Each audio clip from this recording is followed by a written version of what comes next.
got our 4-bar brackets mocked up here. We've cut out all the old school, very old 4-bar mounting brackets that we used to have on this vehicle. Now we've got our new bolt-on brackets here, and we've got everything tacked in. We got the tabs tacked in here. On our last episode, we were finishing up welding our cap on here and welding on this tube, and we ran out of welding wire, so we kind of had to wrap it up there. And we're back at it again today, so we're going to finish up welding in this upper support, finish welding our tabs in. They're just tacked in right here on the end. We tacked everything together to make sure that our measurements were in good shape. I had to remove this tab on this downward part on the bottom side here to make room to finish the weld all the way around and to weld the cap in. We're going to have to grind this portion down right here on the corner, because as we put this piece in here, like this, we're going to have an issue. Let's get a bolt in right here. There we go.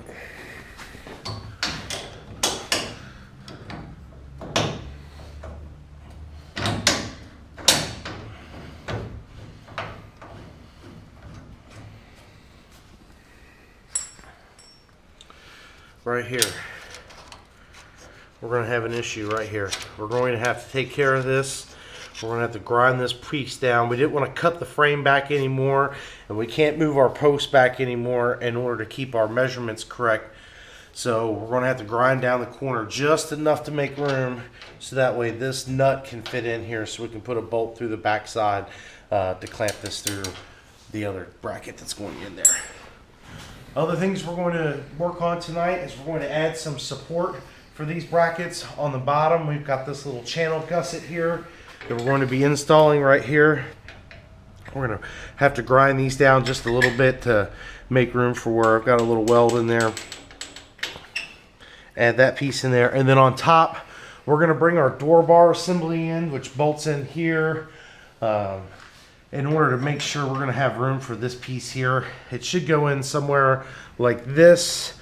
But we got to make sure we've got room. We're not for sure where our door bar goes here or up here, or maybe it goes straight through. So we want to make sure that we're not going to be interfering with that, or if we need to make a modification, we can do that now before we just weld it in and realize later on when we go to put the body on that this thing's in the way. We're going to have to do a custom door bar kit. We want to avoid that at all costs.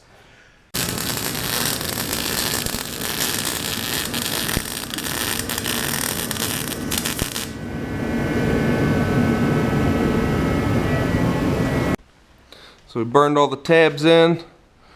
We've got it just mocked in here for right now. Everything's really hot. We burned our fingers like idiots. But we're gonna grind that corner off here next so we can get the nut back in there. Everything's just so hot we can't touch it.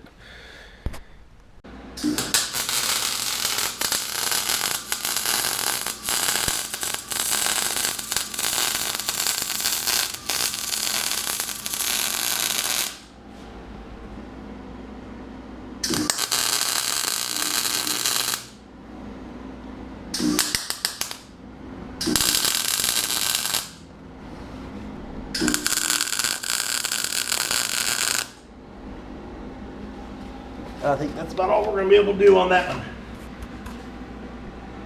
It'll be alright. It'll be perfect. It'll be just fine. There'll be nothing wrong with that. This thing's a very stout piece as it is.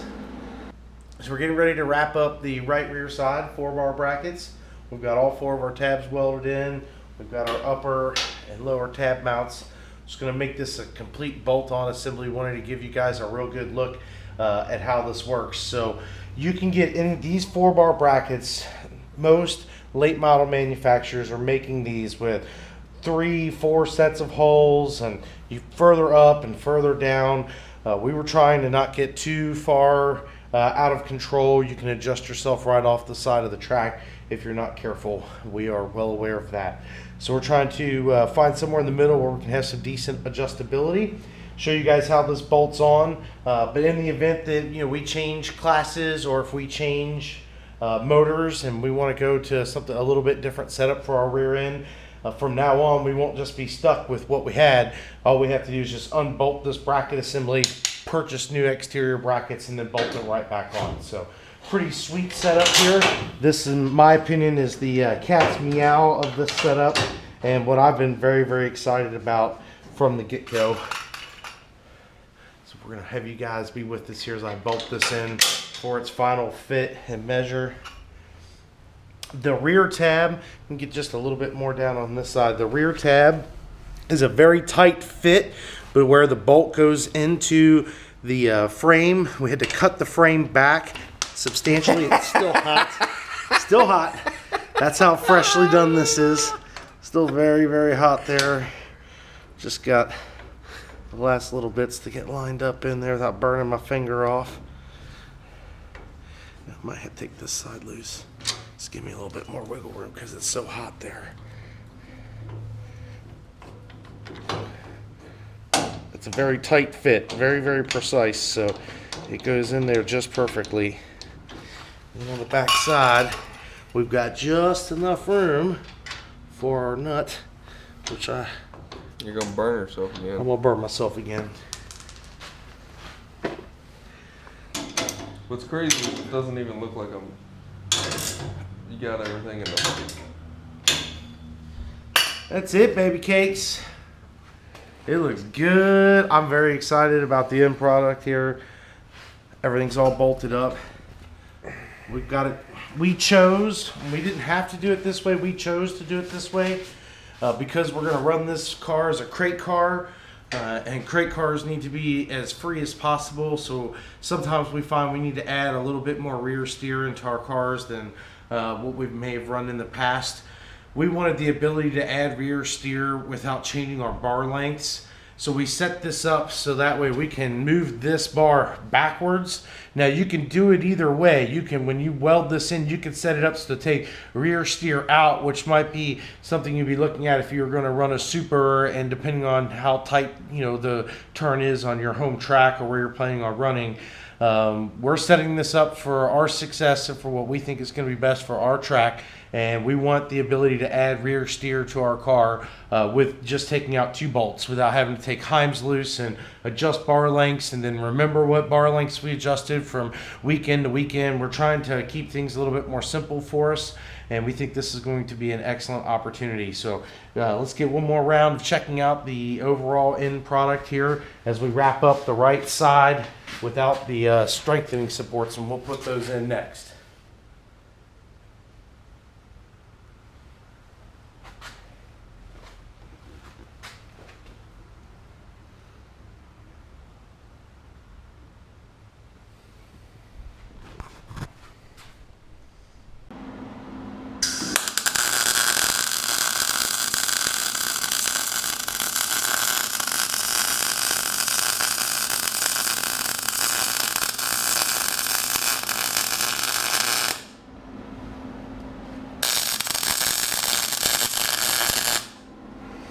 Why can't all welding be that easy?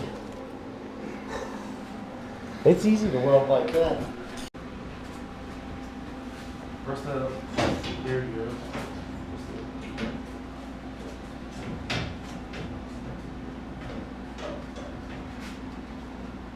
Even the door bar's so new we ain't painted it because I bent it up. Hey, I could fit like 2 credit cards under there. I think we'll be in good shape right there. Yeah, I think so too. Had to make sure this bar right here wasn't hitting for this last support. Got that corner gusset in. Get a good close shot of the corner gusset there. Very good. Yeah, it looks Very good. Very good. Perfect. So we're All gonna right. take the door bar back off, and we'll finish welding this last support, and the right side rear 4-bar bracket will be done.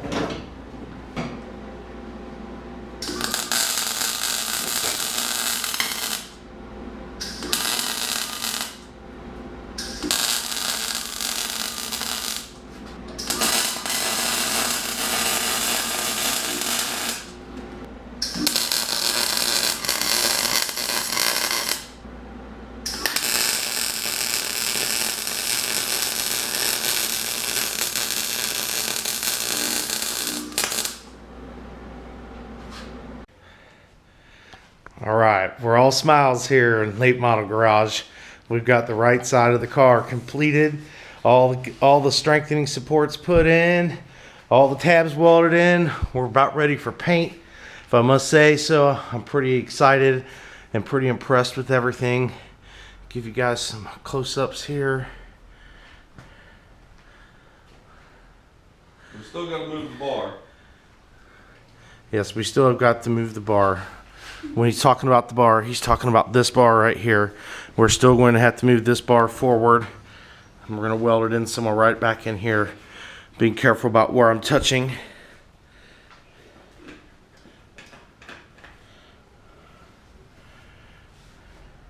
So now we have a complete and total 4-bar bolt-on assembly. Of course, we're going to paint all this too.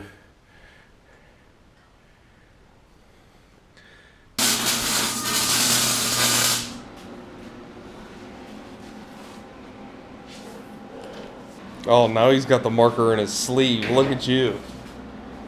Can you pull the cart just a little bit? You're so needy. I know. Just bear with my needs for just a little bit longer, please. So we bent the bar over. You guys are probably going to disown us for that,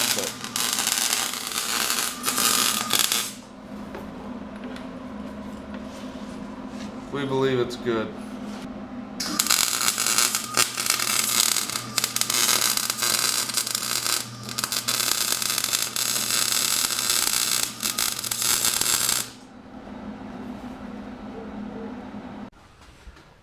All right, so we want to give everybody a little bit of before and after look here as we're finishing up our project.